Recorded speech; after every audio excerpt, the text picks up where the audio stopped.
Rambo Phoenix says, what would be 2 tips for new players that have never played D&D before? Well, the first tip, Rambo, is to remember the purpose of the game is to have fun.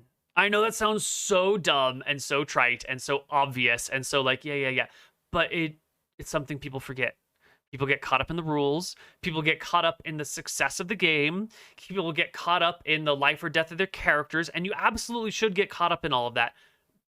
But remember, at the end of the day, we're here to play a game with our friends and have some fun.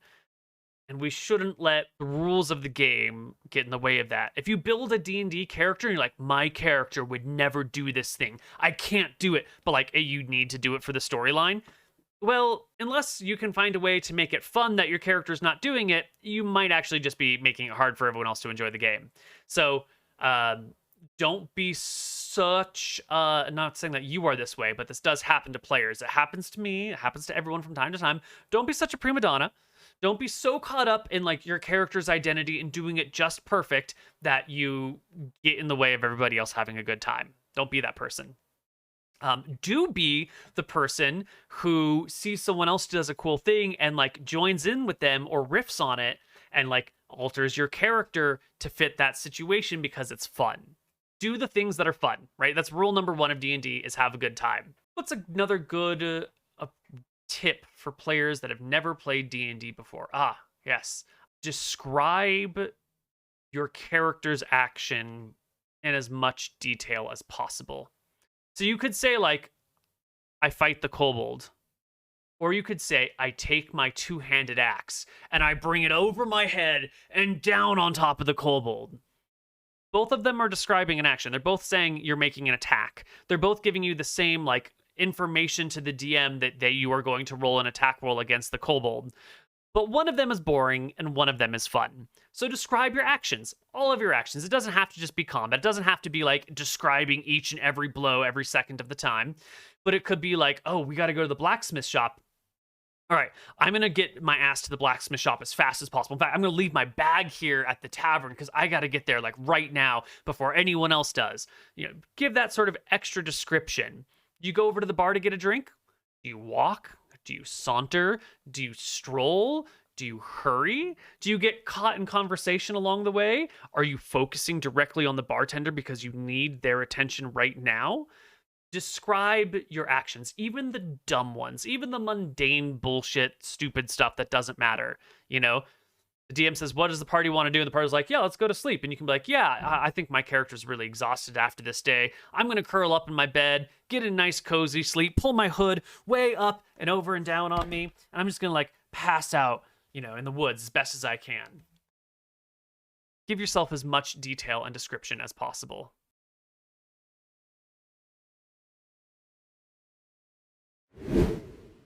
Hey, Captain Koibs, that's a new one. Running a one-on-one campaign, comedy campaign with my friend, but she doesn't know how to play. I really enjoyed the Outpost Santa Barbara pilot episode. I felt like you were teaching them how to play with mechanics. Do you have any advice on principles to focus on while I try to replicate that? When you're introducing a new player, you want to sort of take things nice and slowly, maybe lean a little bit more into the RP, or a little bit more into the combat, but like whatever it is that you're leaning towards, you should take your time and do that one thing well. For example, let's make a point here. Let's say you want to teach combat mechanics first.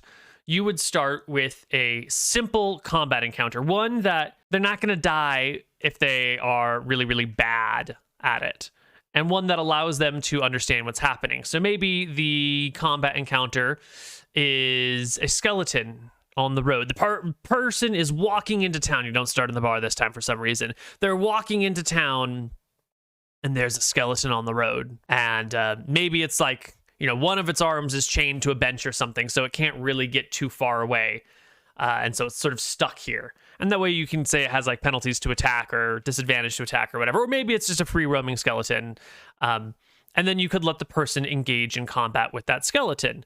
And the skeleton is not going to kill the one person unless, you know, they've got no armor and you're playing 2nd edition and they rolled 1 for HP or whatever.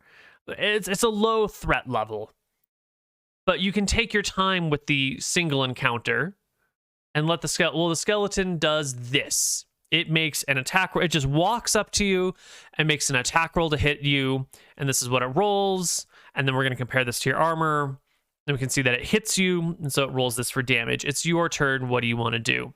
And they'll probably just fight the skeleton. You can do some combat mechanics back and forth. And the skeleton's nice. Can be like, oh yeah, you use your spear. Hopefully if they're using a piercing weapon. This creature is made out of bones, and so a spear doesn't work as well against it as like a mace might. So it takes half damage from your weapon, or unlikely that they're using a spear. They're probably using a sword or something. But it gives you some chance to like, here are some very basic mechanics. This is how we make attack rolls. This is how we take damage. This is how we defend. This is what happens when someone gets to 0 HP and they die. You can chain the skeleton up if you want it to like be an easier encounter so they can walk away without suffering. And then soon you come into another encounter, and this one is meant to reinforce those other lessons, but maybe teach a new lesson. So maybe the next encounter is crossing the bridge into town. There is, some henchman of a necromancer who's creating these skeletons around here, who is like in the middle of raising a skeleton or like positioning a skeleton on the bridge. And now the person has to fight like a skeleton plus the assistant, and the assistant's just a piece of shit assistant. Like, they don't have any real power or anything. But the assistant is going to use a shove attack to try and push our character off the bridge. And so now we get to explore these non-standard attacks just a little bit. We don't want to overwhelm the player with anything. The skeleton attacks like normal. The acolyte or whatever tries to push the party member off the bridge. Now we do an opposed strength check or an opposed blah, blah, blah, whatever we need to do to shove them off the bridge, and then there they go, off the bridge. Introduce like one concept at a time via the enemy using it. Allow the person to get to know it. And then when you want to move on to like, the next session, you want to introduce some role-playing mechanics or some stat mechanics. So in the next session, the party needs, your single person needs to climb a cliff face, and so you ask them to make a climbing check, or in 5th edition an acrobatics or athletics check. And so we introduce the concept of these skill checks, and you can introduce like you come across a wounded and dying person who's been mauled by a zombie. You can make a medicine check to heal them, or an intelligence check to heal them, or whatever, and so forth and so on. And so you sort of figure out before the session starts what you want to teach. And then you make sure to introduce those mechanics in a low pressure situation. So it's not like you're running from the monsters. What do? It's like you need to get to the top of this cliff, and here you are at the bottom of it. And you put them in a situation where it's very obvious what needs to be done. So if you're there at the bottom and they need to go to the top, they'll say, well, can I climb? And you can say, sure. But if they're in town and you say, oh, you need to get to the top of the cliff over there, they'll be like, well, how do I get up? What's the way up? And they might not think to just scale the cliff. They might think there's like a path or a trail or find a guide or, So just put them in a position where the thing you want to teach them is like the only sensible thing. And it's also like painfully obvious. And then be really patient with them when they do it, and put them in that low stakes, low pressure zone for education.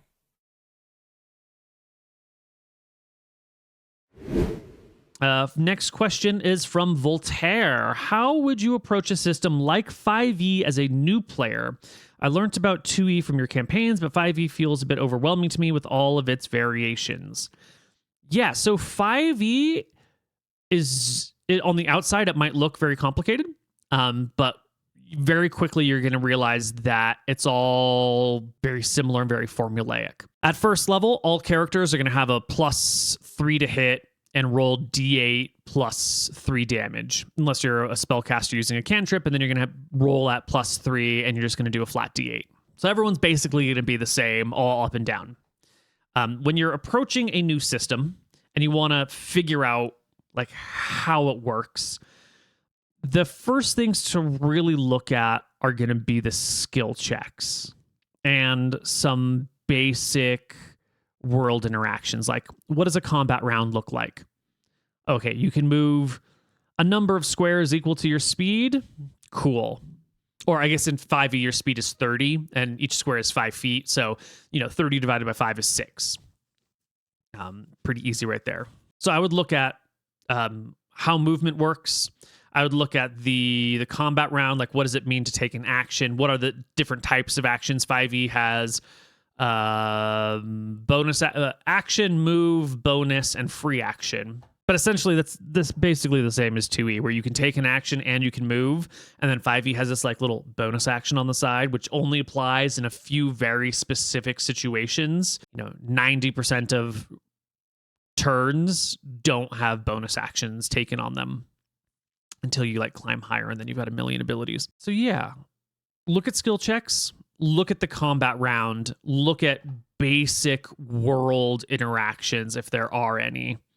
5e doesn't really have a lot of basic world interactions. They basically just have skill checks and combat, and then like class abilities, and that's pretty much all the rules for 5e. And once you get an idea for like how the skill checks work, how the DC system works, kind of what combat might look like, you can basically ignore all of the classes for this purpose. Then you're set to go. And then you just pick any old class that you want and just learn that one class. So yeah, 5e actually tends to be rather simple. Just figure out how to make your skill checks, read like 4 paragraphs, maybe 2 pages on the combat round. There's always going to be, obscure rules or occasional rules, things that don't come up very often, like the cover system in 5e doesn't come up very awesome.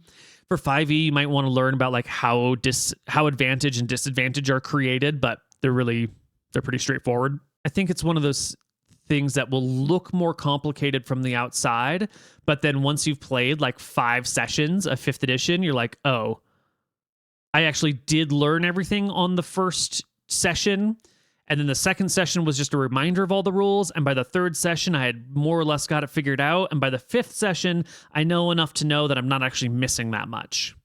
So I wouldn't worry about it too much. You'll probably do fine.